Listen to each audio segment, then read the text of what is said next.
I'm Shelby Skrhak, producer and guest host, and this is Dallas Dirt. Today I'm excited to have two fellow crime enthusiasts here. So we've got Realtors Heather Guild and Elena Richey. Welcome to Dallas Dirt. Thanks for having us. Yeah, it's always exciting to talk with you guys. I'm hoping this will be a good, juicy conversation. First, let me say that you guys have a podcast. It's called Crime Estate, which is perfect because as realtors, they know the impact that true crime or crime could have on a home, and that's kind of the lens that they look at it from. So first off, tell me about the podcast and kind of how it came about and how far along you guys are. Heather's better at telling this story. Yeah, so, Elena and I are old friends. We've both been in the real estate business in Dallas for a long time. Our kids go to school together. Our kids now go to school together. So we often get together and just chat about kids, real estate, all the things. And we were doing that one day and I started telling her a story about a true crime that had happened in my family. You jumped in with this other crazy story you had, and before long we had this idea for a podcast where we discussed, true crime stories and how the real estate surrounding them is interesting and what's happened to it and who bought it and did they get a discount. And so we tell these true crime stories, but then we have the added layer of what happened to the house. Right. And so if you love crime, and you also love real estate, it's a great show for you. Yeah, excellent. I understand, Heather, that your husband was raised in a murder home. So tell me about that. That's right. Yeah. It's sort of the story that started it all. But, my husband's father, my father-in-law, got remarried when my husband was young, and they had a large blended family. And they also wanted to raise horses. And so, they needed a big home on an even larger lot, and being pragmatic Midwesterners, they found a great deal on a house that had everything they were looking for. And as it turns out, the murder of an entire family happened there, a husband and wife and their two small children. And it's a story that has been in the news for many, many years, appeal after appeal. And so that was sort of the story that started us really questioning, well, why did they buy this house? And, for them, it was a pragmatic decision, but we wanted to dive into the story, what crime had occurred and what had happened to the house since. Where was this? This was in Iowa. Okay. So I guess I will open this up and say that, there's a little bit of a warning about the content. I know that, when you dive right into these things, if you are uninitiated or maybe you're just not expecting it, when someone starts whipping out, stories of autopsy reports and such, there can be some shock there. So I'll say that we are going to be talking about some of the crimes that have happened, one in Dallas and one that's been of national fame. But so as a warning to you guys. So did someone die in this house? I'm sure that's a question that if you haven't gotten it, people are always wondering about it. But how big a deal is that? I mean, can you kind of explain maybe the psyche behind somebody being maybe a little bit weirded out about a house where somebody has died, not necessarily a violent crime, but just that somebody's died? Well, I've never felt like any buyers have been apprehensive about buying an old home because, as you said, definitely people have passed there. That's never been an issue for any of my buyers, and I don't have an issue with that, anything like natural. Yeah. We both are real vibey about stuff, so when we talk about houses where murders occurred, or you're really weird with like torture, not even like the murder, you're like, if anyone was tortured in the house, she doesn't want to live there, and I'm more vibey with that kind of stuff. And I think too, there's some fear of the unknown, right? And if it's a house that's been, 1920s, 1930s house, there have been several families that have lived there over the years. And so the unknown factor is sort of off the table because many families have been happy there over the centuries or decades, I guess. And so, but I think if it's a more recent death, then that unknown factor is still on the table. And when you're making a large real estate investment, you like to know what you're getting into. Right. And one of those points is about a death. So the exact language, a seller or seller's agent is not required to disclose a death from natural causes, suicide, or an accident unrelated to the property's condition. Okay, so this language has always confused me because they're not required to disclose unrelated. So then that means what? Great question. I think that leaves it really open for interpretation, and it's a little vague. And I think, we always say disclose, disclose, disclose. If you know about it, you should tell about it, especially right now. I mean, you can Google anything. And so what benefit is to you to not disclose that? Right. I would feel awful if I knew and I didn't technically have to disclose and then they found out. I couldn't live with myself. Yeah, same. Always disclosing. Well, and we had an interesting story. We interviewed a lady who lived in the house where Polly Klaas was abducted from. And this was maybe early 90s. So, internet not quite as broadly available. And they move into the house, the day after closing, and the neighbor comes up and says, "Oh, you bought Polly's house." And they had no idea. Really? And so I think you want to avoid that at all cost. Speaking of sellers' disclosures, one story that has kind of gripped our interest has been the Darlie Routier house. This is a gorgeous, brick home and dormers, and it's really a charming home. I know in the seller's disclosure, though, I thought it was interesting, and it said something to the effect that, there may have been some type of violent crime that happened here on site. Who doesn't know that? I mean, it's best practices, right? And we think best practice is to be as forthright as possible. The other story you all have covered really well is the Candy Montgomery story, and the house that Betty Gore was murdered in was recently on the market, and that disclosure was done so well. Yes. I think, I don't have the exact words in front of me, but I think it was very specific, and Wiley it just axe murder house. Yes, it said it was very specific. specific. Wiley axe murder occurred here, X date, X year. Yes. And that's really all you need to know. Right, you're right. That was a very good disclosure, because let me go back to Darlie's house really quick, because the early listings of the home, you'll go back in MLS and you'll see the previous listings and you'll see kind of what the house looked like. It had very few home updates.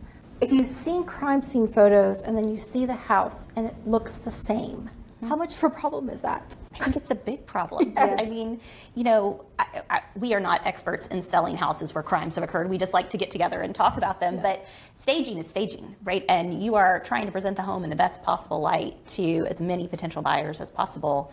And you're exactly right. I mean, the Menendez family home was just on the market, and same thing. You see these crime scene photos, with bookcases in the background, and the bookcases are still there. Yes. It's like, no, those have to go. It goes back to vibes for me too. Yeah. Because I'm like, that's a vibey. I don't like it. I don't like that at all. It's too much of a reminder of what's happened there. I was particularly fascinated with, these red curtains were still there. Yes. And they would look dated anyway. You would think you'd get rid of them, but they were Darlie's red curtains. What? I'm absolutely with you. Yeah, I can't believe they didn't at least take them down and just clean the windows. Maybe paint, new carpet. That would have been a good investment on their part. Yeah, and again, I tread lightly because this is in our market. What would we say then are the best practices? I mean, disclose everything. Take the curtains down. Anything that the murderer or victim owned, maybe take that stuff down. What else would you say? Well, it reminds me of the Jodi Arias. I think it was in the bathroom. They had to pull up some of the tile because there was blood on the tile, but they didn't replace it. They just pulled up where the blood was. I'm like, really? That's so obvious. Okay, so let's go back to then Candy Montgomery and the Gore house. When you're looking at photos, listing photos, do you ever get creeped out by some of the photos? Like looking at, Betty Gore's home, the laundry room. Yeah, there definitely was a picture of the laundry room in the listing photos. And to be fair, it is a lovely laundry room for the size of house that it is. So I can see from a listing perspective where you want to highlight that feature of the home. But it does sort of have that, side-by-side comparison of a crime scene photo. Yeah. They haven't done built-ins or anything that would make it look different. The rest of the homes, the home's been very nicely updated, so I think that's a benefit. Yes. They were giving the buyer what they were looking for in that house. We have to talk about John Benet Ramsey and this house. Let's see, the address is 749 15th Street in Boulder. Well, what were your guys' impressions when the house, somewhat recently, and actually it's on the market right now currently? Yeah, it's been on and off the market quite a bit. They did a really good job redoing the basement. I think so much of the crime, the body was found in the basement. So much of what we hear about revolves around the basement, the boiler room.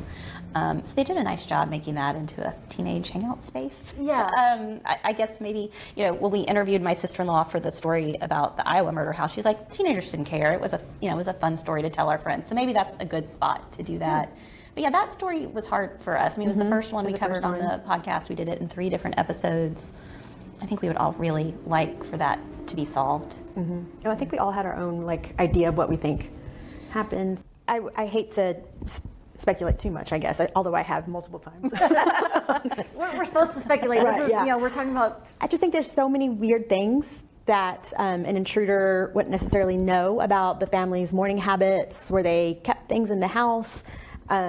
That's always bothered me, and the way that she was found has always bothered me. Just the dad going down there, and it just those 2 things in particular really bothered me about that case. Okay, so if you haven't followed the case lately or have kind of forgot some of the details, it was the day after Christmas. The kids had gone to bed, and the next morning, Patsy comes down this spiral staircase, and there's a note on the bottom step, and it's this ransom note. And I make it sound singular, but it was a multi-page ransom note, which at the time was very curious. So Dad, John, goes down with one of his friends, and they just immediately start searching the house and fill in the blank there. So what happens then after they've, here, let me look in here?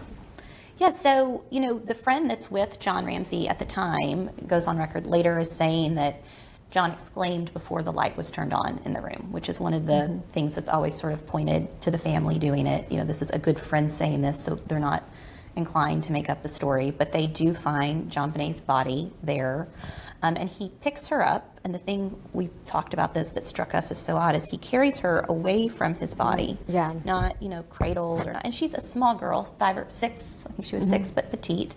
But he carries her away from his body upstairs, lays her down on the floor, and so it's tragic. I can't even imagine what a parent is going through at that point. But from a crime scene standpoint, you've moved the body, you have, touched all sorts of things. I mean, it makes it impossible to really then fully investigate from the get-go. Right.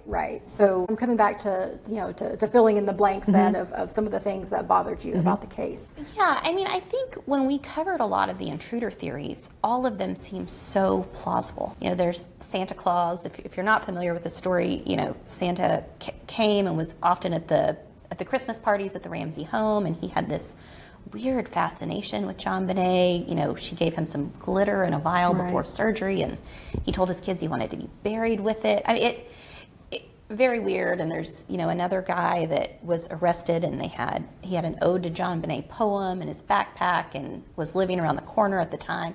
And from a circumstantial evidence standpoint, you think, well, that's got to be the killer. But the DNA has ruled these people out, and it's also ruled the family out. And so I'm always curious, did the DNA get contaminated? Is it the right DNA? I think the thing that makes me, I could argue any point as to who did this in this case. Personally, I think Burke did it. Because I don't think so. If John did it, there's no way that Patsy is going to protect her husband at all costs to desecrate her daughter's body, to strangle and do all this stuff to stage a crime. I'm not going to do that. But and so vice versa, I don't think John would do that for Patsy, right? I think that's right. But John has pushed for more testing of DNA. I mean, even as recently as I think November of this last year. And so the only thing that makes me question that is, why would he continue this search if he knew that? Why not at this point just let it go? But is it, find the real killers? O.J. Simpson. I was thinking that, maybe, I don't know if it is this case, but it could be like a hubris thing. I've gotten away with it this long. I mean, it seems like killers do that all the time. Right. Okay, so I think you two are in the same camp, is what I'm So hearing. you think Burke did it? Well, I don't know. I think someone in the family probably did. And are you he intruders? had some serious behavior issues. I mean, he definitely was acting out, looking for attention, And again, I always wonder, so when you're talking to people, how much do you assume that people know about a case? That's a great question. At the beginning, we really thought that a lot of people knew all about JonBenét Ramsey. It was our first episode, and so we jumped into it assuming people knew that premise. And I was talking at home with my husband one night. He's like, I have no idea what you're talking about. And so it was a wake-up call. Not young. No. So I think that was a wake-up call for us that we did need to go back. And so we have since You know, started with who are these people? Let's tell a little bit of their story before we jump into the crime. Right, right. And that honors the victims too, I think. Okay, so we've gone over some of our favorite cases then. I guess I would close with, I'm going to be the good journalist and say, all right, so if you were to have to sell a murder home, knowing your personal interest in true crime, how would you go about that? Is there anything different that you would do, that you would feel? Do you have any misgivings maybe about selling? We ask each other that after every episode. Would we buy it? Would we sell it? Would we list it? Would we live there? Yeah, everyone's different. Every case is different. Yeah, but I think we haven't really come across many that we wouldn't help somebody list. Yeah. You know, and I think from that perspective, you know, we've talked about how much more discerning maybe you need to be, you know, especially depending on popularity is not the word I'm looking for, but the, you know, how widespread the crime is, how public it is, how much people know about it. Yeah. And so I think if it's a crime that's been widely publicized, you know, you're probably better off doing it as a hip pocket or off market, or, you know, just finding that right buyer through more networking than opening it up to the public. Yeah. Just for, because I think what you don't want is people just coming through for sport. Exactly. If any of our famous houses in this Dallas market had an open house on Sunday, I would see you guys there, we would basically. Be there. Yeah. All right. Well, I really appreciate the time to kind of nerd out a little bit. I know we didn't even go, you know, half as deep as probably we could have in some of these murders and crimes. But thanks so much, guys. Thanks for having us. We really appreciate it.